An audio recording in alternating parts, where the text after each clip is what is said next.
What if the greatest effort of your life is the very thing holding you back?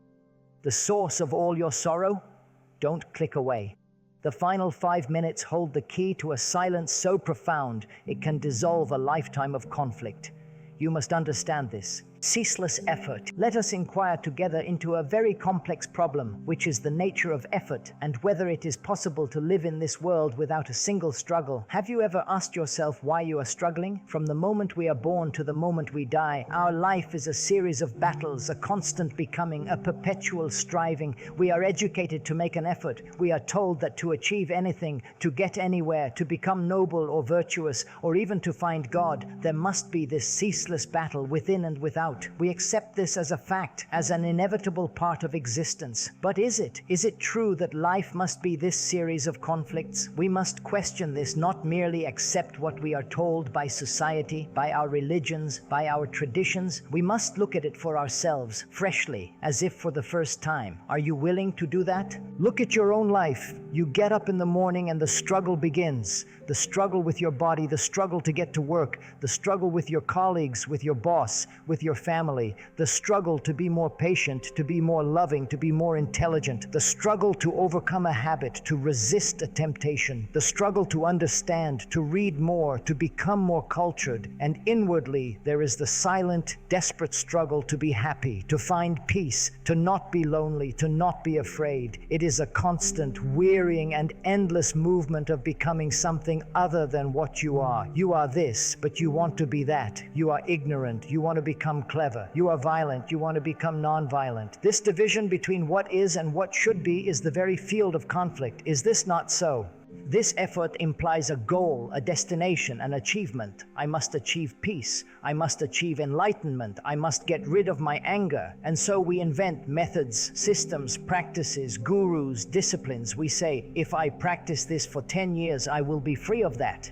But look at what is happening. The entity that is practicing, the one who is making the effort, is still the center of the conflict. The me that wants to get rid of anger is itself a product of the same thinking that created the anger in the first place. Are you following this? The me, the self, is creating the division and then trying to bridge that division through effort, which only strengthens the me. It is a vicious circle. So the real question is not how to struggle more effectively, but to understand the nature of the entity that is struggling. The very idea that you must do something to get there is the fundamental illusion. Where is there? It is a projection of your own mind, a projection of thought. You are here now with your confusion, your sorrow, your fear. That is the only reality.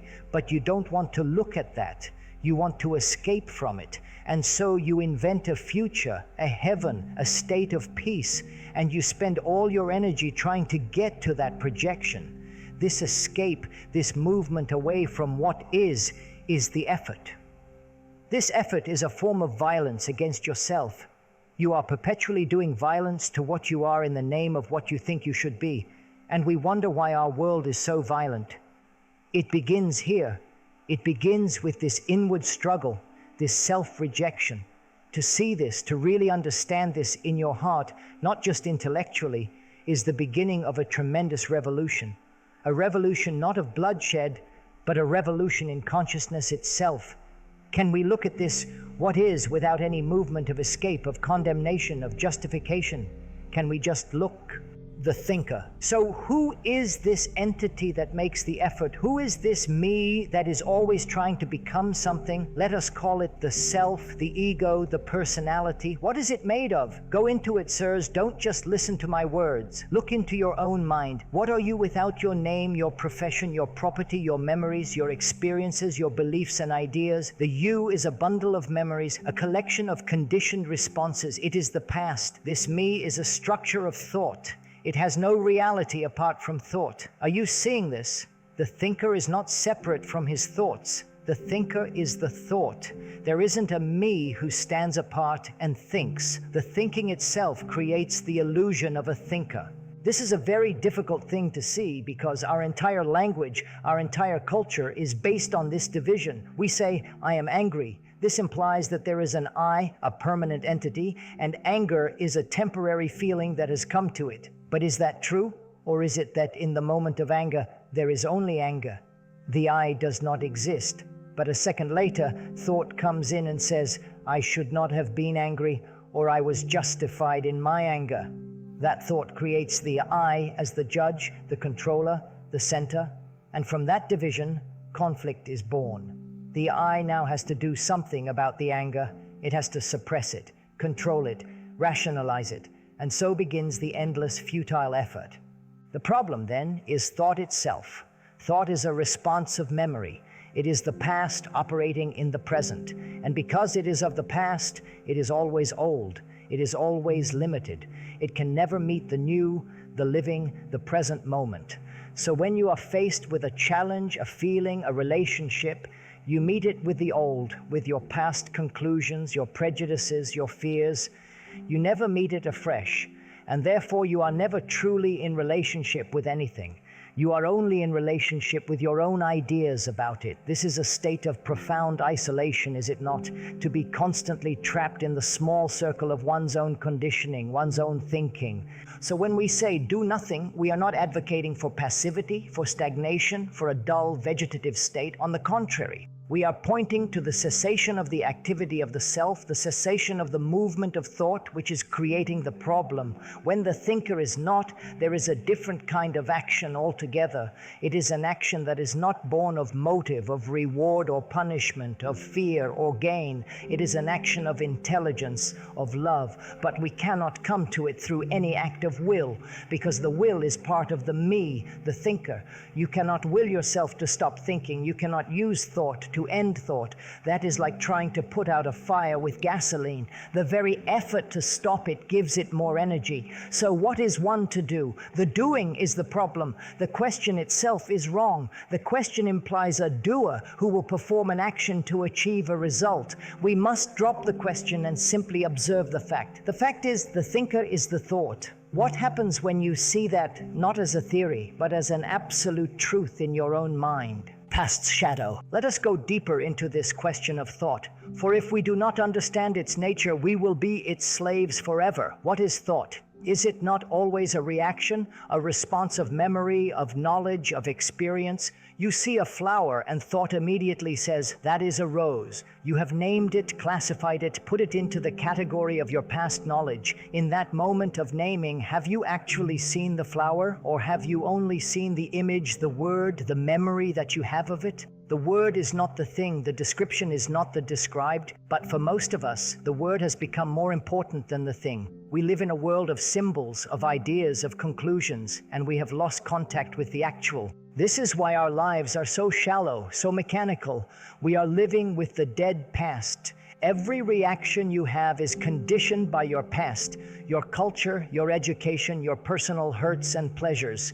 When someone insults you, the reaction of anger is instantaneous. It is a record playing back. When someone flatters you, the pleasure is also a record. There is nothing new in it. You are a machine responding according to your programming. Please do not be offended by this. It is a fact to be looked at, and a machine, however complex and refined, cannot know what love is, what freedom is, what creation is.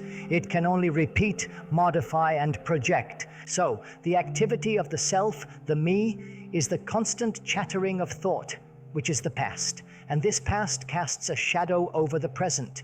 We never see the wife, the husband, the child, the sky, the earth as it is in this moment. We see it through the screen of our past images. I have an image of my wife built up over years of pleasure and pain, and she has an image of me. Our relationship is between these two images, not between the actual living human beings. That is why relationships become a source of such pain and conflict. We are not meeting each other. We are meeting our own accumulated memories and reactions. How can there be love in such a state? Love is not memory. Love is not thought. Love is intensely active, new, and alive in every moment. To do nothing, then, means to see this whole structure of thought, this shadow of the past, without trying to do anything about it.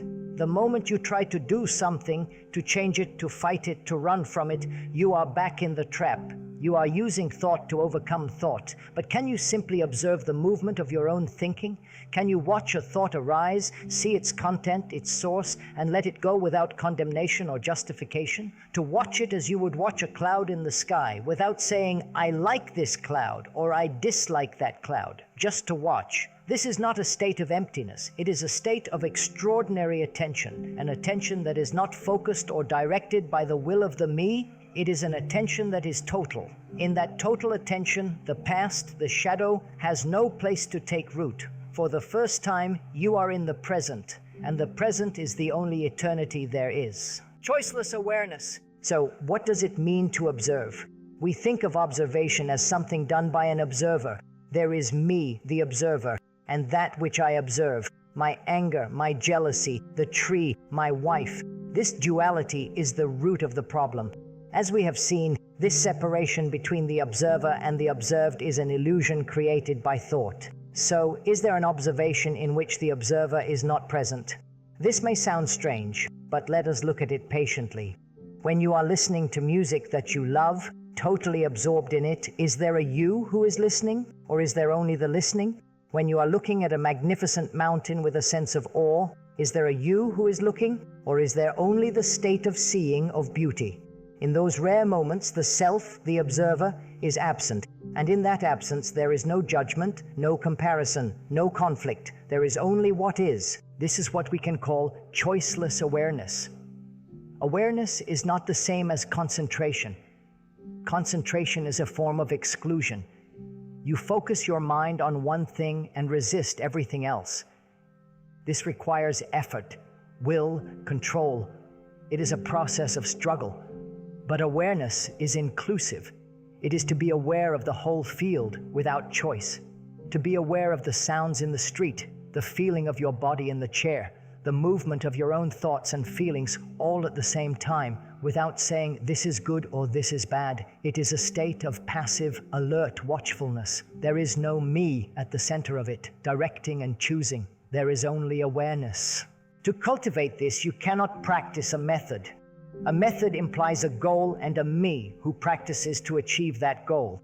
It is still within the field of effort and becoming. If you practice awareness to become peaceful, you are using awareness as a tool for your own self-aggrandizement, and so it is no longer awareness. You are simply seeking a result. You have already decided what you want, and you are trying to force life into that pattern. But can you be aware without any motive? Can you be aware simply for the sake of being aware? To see what is without any desire to change it or escape from it? This is the real meditation.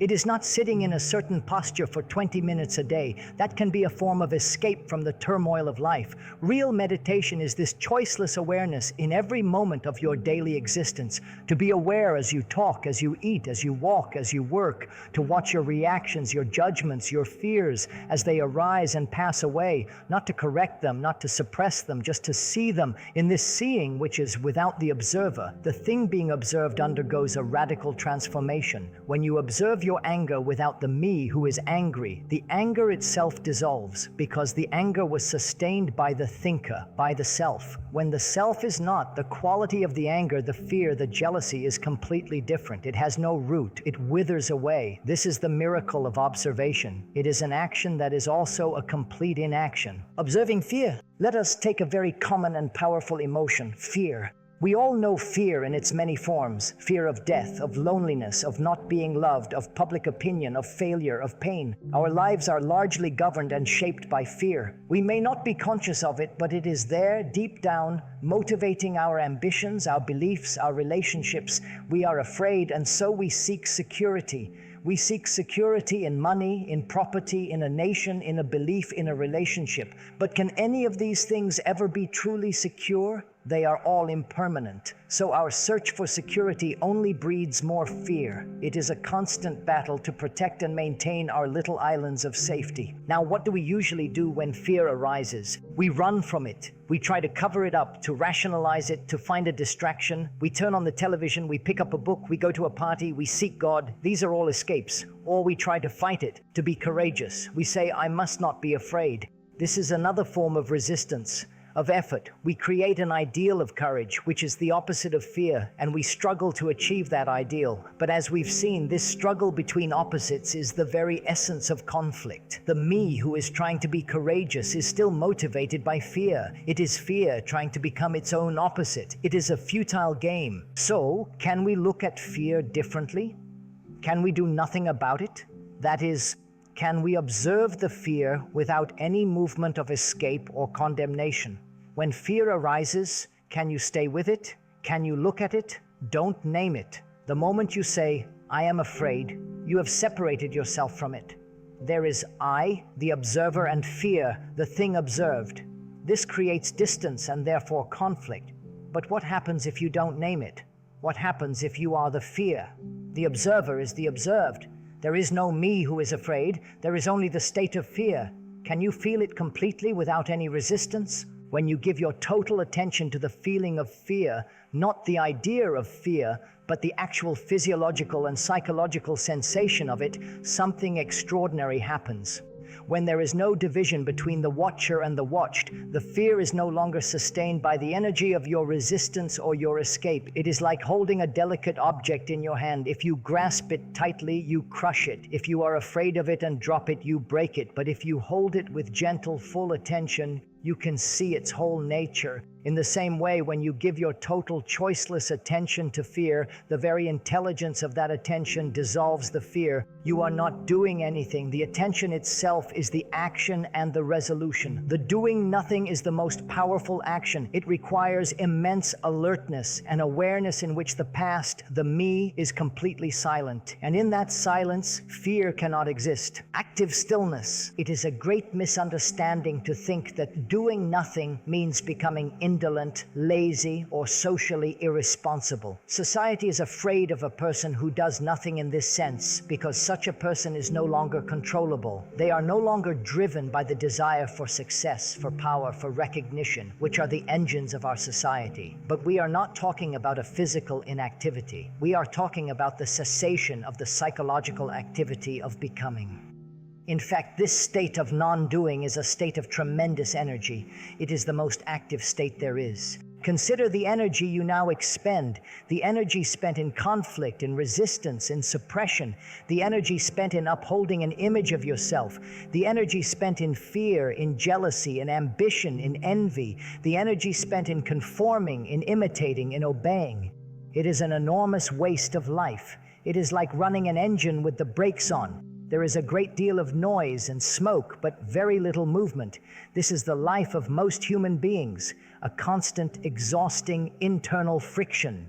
Now, what happens when all that friction ceases? When you are no longer trying to become something you are not? When you are no longer fighting with yourself? When you are no longer comparing, judging, seeking? All that energy which was dissipated in conflict is now conserved. It is whole, unified. This is a state of immense vitality. It is a stillness, but it is not a dead stillness. It is the stillness of a top spinning at immense speed. It appears to be still, but it is supremely active. This is the active stillness we are talking about. It is a state of total attention. From this stillness comes an action that is not a reaction. Our usual actions are reactions. You praise me, I am nice to you. You insult me, I am against you. It is a mechanical response from my conditioning. But when there is this inner silence, this active stillness, action has a completely different quality. It is not born of a motive. It is not done for a result. It is the action of intelligence itself, responding appropriately and totally to the moment. If you see a house on fire, you act. You don't stop to ask, what will be my reward? Or is this part of my duty? You act out of the immediate perception of what is needed. This action is always right, always whole. It leaves no regret, no residue. This is what it means to live, to act from a center that is not the self, a center that is silent, still, and intensely alive. This is not a theory. It is something to be discovered, and it can only be discovered when you understand the whole movement of doing, of becoming, and allow it to come to a natural end. Total freedom. When the mind is no longer caught in the movement of becoming, when the self is not, what is there? We use words like love, intelligence, creation, God, but these are just words. The word is not the thing. The reality is something that cannot be captured in words or thought. It is immeasurable. When the self is absent, there is love, not the love that we know, which is full of attachment, jealousy, and possession. That is a form of commerce, a transaction. I love you because you give me pleasure, security, companionship. That is not love. Love can only exist when the me is not. It is a state of being. It is not a relationship with another. It is a compassion that is for everyone, for the ugly and the beautiful, for the animal and the human. It has no center and therefore no circumference. In this silence, there is also an intelligence that is not the product of knowledge. Knowledge is always of the past. It is finite. We can accumulate vast amounts of information, become very clever in our arguments and our technologies. But this cleverness has led to wars, to ecological destruction, to the fragmentation of humanity. This is not intelligence. Real intelligence is the capacity to see the whole, not just the part. It is the perception of what is true in any given moment. This intelligence operates when the mind is silent, when it is not projecting its own conclusions and prejudices. It is this intelligence that can solve our immense human problems, not our clever, divisive thinking. And in this state, there is a sense of creation, not the creation of a poem, a painting, or a building, though that may also happen, but the sense of living in a constant state of creation. Every moment is new, because you are meeting it without the past. You are seeing it for the first time. Life is no longer a boring, repetitive routine. It is a timeless movement, always fresh, always young, always unknown. This is the real meaning of freedom. Freedom is not the ability to do what you want. That is merely a reaction to conformity. True freedom is the freedom from the known, freedom from the past, from the me with all its fears, anxieties, and demands. So the doing nothing is not an end in itself. It is the opening of a door. It is the dissolution of the walls of the prison that we have built for ourselves with our own thoughts. And when those walls crumble, not through effort but through understanding, then life itself, the immeasurable, the sacred, can be. It is not something you achieve. It is there. It has always been there, waiting for you to be silent enough to see it. It is a benediction that comes when you are not seeking it. And in that, there is an extraordinary beauty and a profound peace that is not of this world. What happens when you cease all effort is not that you become passive, but that you become a pure instrument for an intelligence that is far beyond the small, anxious self. When the struggle to control life ends, life itself takes over, and its movement is one of grace and wholeness. The pieces don't fall into place because of a plan you made. They fall into place because you have finally stopped scattering them.